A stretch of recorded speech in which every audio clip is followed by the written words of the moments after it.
Donald Trump šokeeris kõiki, postitades oma sotsiaalmeedias pildi, kus ta on kujutatud Jeesus Kristusena, kes tervendab inimesi. Samal ajal tegi katoliku kiriku juht paavst Leo 14 ootamatu avalduse, tsiteerin.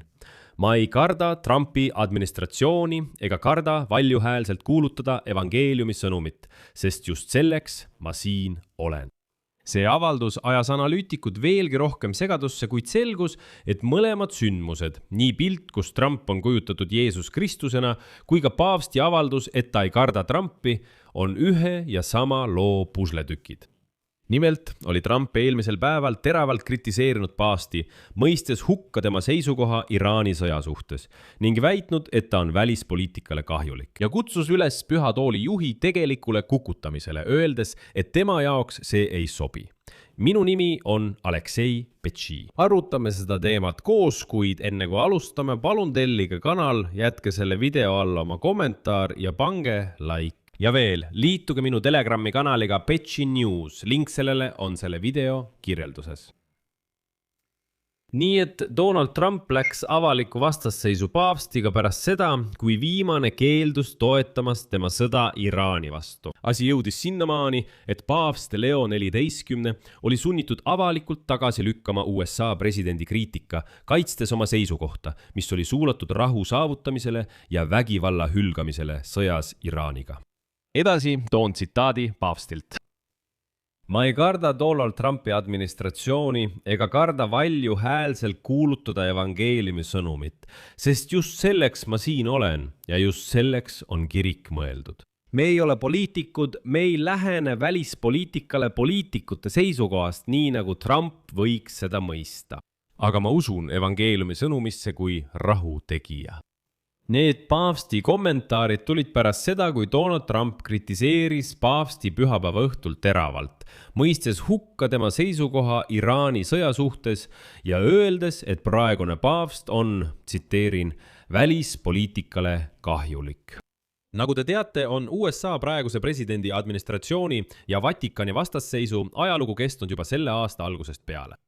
Sest juba olid kuulujutud, et Pentagoni kutsuti isegi Ameerika Ühendriikidesse Vatikani peamine esindaja nõupidamisele. Ja seal peeti talle loeng ning küsiti, mis see siis on, miks katoliku kirik astub vastu Donald Trumpi sõjale Iraani vastu? Miks katoliku kirik mõistab hukka Trumpi Venezuela diktaatori Nicolas Maduro kinnivõtmise eest? Ja sisuliselt Pentagonis, oodake hetk, Pentagon nõudis Pühalt Toolilt, et viimane avalikult toetaks kõiki Ameerika presidendi samme. Väites, et Ameerika president on tegelikult messias, kes on tulnud kogu planeedile korda looma. Ükskõik kui hullumeelselt see ka ei kõlaks. Lisaks tuletan meelde seda fotot, kus Valges Majas toimub palvus ja kõik hoiavad millegipärast Donald Trumpist kinni, just kui ta oleks mingi reliikvia. Edasi tuuakse näide Donald Trumpi tsitaadist, üsna hiljutisest. Meile ei meeldi paavst, kes ütleb, et tuumarelvade omamine on normaalne. Ta arvab, et me ei peaks sõdima riigiga, kes tahab omada tuumarelva, et kogu maailm õhku lasta. Ütlen nii, ma ei ole paavst Leo 14 fänn. Hiljem selgitan täpsemalt, aga siin märgin kohe ära, et paavst Leo 14 ei ole öelnud, et tuumarelvad on normaalsed. Tuletan ka meelde, et kunagi Trump imetles paavst Leo 14. Leo 14 on esimene ameeriklasest paavst. Nüüd aga avaldab ta üha sagedamini arvamust USA ja Iisraeli sõja kohta Iraaniga. Ning eelmisel nädalal mõistis ta hukka Trumpi retoorika ja ähvardused Iraani rahva aadressil kui täiesti vastuvõetamatud. See avaldus oli ajendatud Trumpi ähvardusest, kus ta ütles, et mäletate, ta kirjutas, et täna öösel hävib terve tsivilisatsioon. See kõlas vaid mõned tunnid enne 2 nädala pikkuse vaherahu sõlmimist Iraaniga. Ja Trump. Kaitseminister Pete Hegseth viitab oma avalikes sõnavõttudes konflikti ajal alati Jumalale. Samal ajal kujutas Pete Hegseth sõjalisi tegevusi Iraani vastu kui jumalikult toetatud samme. Ta kasutas isegi piibellikku põhjendust. Ta ütles, et Jumal ise on pühendanud meid Iraani vastu sõdima. See tähendab, et Pete Hegseth püüdis igati kujutada seda sõda kui omamoodi ristisõda, mida katoliku kirik lihtsalt peab toetama.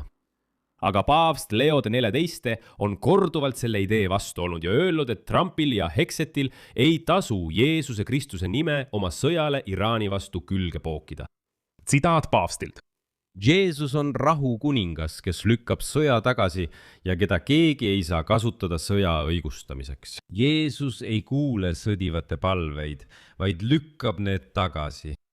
Aga nagu öeldakse, Trump läks veelgi kaugemale. Trump avaldas ootamatult sarnase pika kriitika paavsti aadressil True Sociali veebilehel. Ta kordas seal natuke ennast, kuid laiendas oma kriitikat. Tsitaat Donald Trumpilt. Paavst Leo XIV on nõrk võitluses kuritegevusega ja kohutav välispoliitikas. Mul ei ole vaja paavsti, kes arvab, et Iraanil võib olla tuumarelv või kes peab kohutavaks seda, et Ameerika ründas Venezuela. Mul ei ole vaja paavsti, kes kritiseerib Ameerika Ühendriikide presidenti. Leo XIV ei olnud üheski paavsti kandidaadi nimekirjas. Ja kirik lisas ta sinna ainult sellepärast, et ta oli ameeriklane. Nad arvasid, et see on parim viis toime tulla president Donald Trumpiga. Ja vastuseks sellistele Trumpi kommentaaridele ütles Vatikani ametnik isa Antonio Spadaro, et Trump ründas moraalset häält, sest ta ei suuda seda ohjeldada. Nüüd, ma selgitan. Järgneb Spadaro tsitaat. Trump ei vaidle Leo XIV-ga. Ta palub tal minna üle keelele, millest ta suudab temast üle olla. Aga paavst räägib teist keelt. Keelel, mis keeldub taanduma jõu, turvalisuse ja rahvuslike huvide grammatikale. Это нападение, заявление о бессилии. Kui Leo XIV ei oleks kellelegi huvi pakkunud, ei oleks ta väärinud ainsatki sõna. Selle asemel teda kritiseeritakse, nimetatakse nimepidi, temaga võideldakse. See on märk sellest, et tema sõna haavab sügavalt. Siinkohal tasub märkida, et tegelikult on paavst Leo XIV varem avaldanud arvamust tuumarelva leviku vastu. Eelmisel aastal juunis ütles paavst Leo XIV, tsiteerin. Turvalisema maailma loomiseks, mis on vaba tuumaohust, on vaja saavutada lugupidavad suhted ja siiras dialoog, et luua püsiv rahu, mis põhineb õigluse, vendluse ja ühise hüve põhimõtetel. Siinkohal tasub meenutada, et just mõõdukad katoliiklased aitasid Donald Trumpil mõlemal valimisel võitjaks tulla. Nii viimastel valimistel kui ka tema esimesel presidendi ajal olid need just katoliiklased. Tundub, et Trumpil on nüüd valijatest juba ükskõik. Ja lõpuks langes Donald Trump, veelgi madalamale. Ja täna avaldas ta sotsiaalmeedias pildi, kus ta on kujutatud Jeesus Kristusena, kes ravib haiget, Ameerika lippude ja kotkaste taustal. Aga teate, nii madalale pole veel keegi langenud. Siia panen 3 punkti. Kirjutage oma arvamus ja järeldused selle video kommentaaridesse. Telli kanal, vajuta kellukesele ja ära unusta vajutada meeldib. Kui peate selle kanali tööd oluliseks, huvitavaks ja vajalikuks, kutsun teid üles toetama selle kanali tööd rahaliselt oma annetuse või tasulise tellimusega. Kuidas seda teha? Kõik lingid ja rekvisiidid leiate selle video kirjeldusest. Kirjas on, kuidas toetada Aleksei Petši kanalit. Valige endale sobiv variant. Olen tänulik igasuguse teie toetuse eest. Sellega on kõik. Hoolitsege enda eest. Kõike head.